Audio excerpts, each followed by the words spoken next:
When you think of goaltenders in the National Hockey League, you think of the guys with the big pads, getting down in the crouch and making key saves, and really just pure defense, keeping the puck out of the net.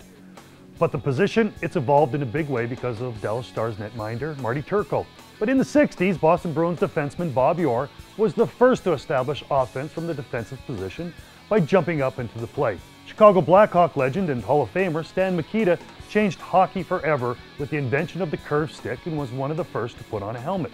Marty Turco was the first to move the bottom hand of the stick to the new position that creates more flex on his goal stick and makes it easier for goalies to pass the puck. NHL teams have had to reinvent ways to enter the offense because of goaltenders like Marty, who have become more proficient outside of the net. I had a chance to sit down with Marty and talk to him about the genesis of this new style. Well, thanks, Marty, for joining us. And we're talking about puck-moving goaltenders, a position that you revolutionized at the professional level. And we know in college you did some good things with the puck, but did this really start at the professional level, moving the puck to your defenseman? Yeah, it was more of a exponential growth once I turned pro, and then once my first year was having a lot of practice time in the minors. Just first time to flip my hand over, getting that puck coming around on my backhand, and I just kept losing it because I was so weak on my backhand side, and I just got mad one day and flipped my hand and jammed it right into the back of the boards and stopped it then. And I like that, the ability to stop it. I even flipped back and just played it normally, like we used to play it. Like Bert would now, and that was kind of how it all got started. You just kind of tinkered with it. You had to move it quick, and it's all of a sudden, hey, this kind of works. So you said the overhand technique was kind of a mistake, or you just kind of ran into it. How did it eventually start that you put your hand over on the stick?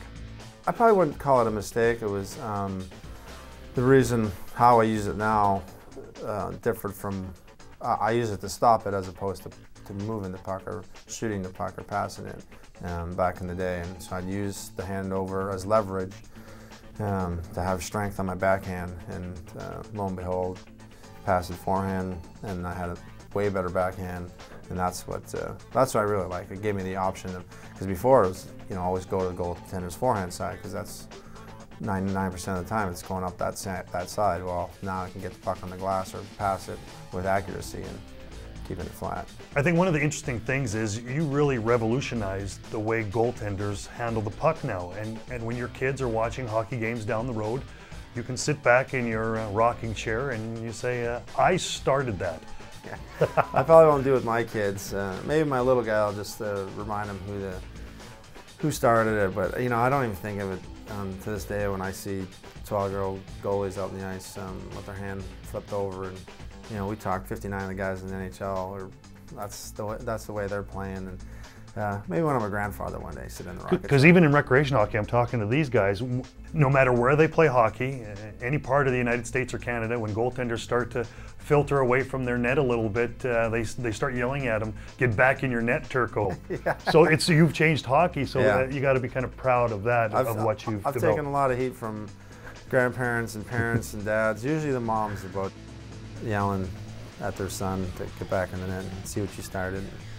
All those kind of things. I'm like, I get in trouble too. Well, Marty may be in trouble with the hockey mums, but for his defensemen, he has been an effective tool to help them move the puck out of their own zone. Now join me for part 2 of my interview with Marty as we break down the fundamentals of the puck-moving goaltender. I'm Brent Severin, and you've been to the other side.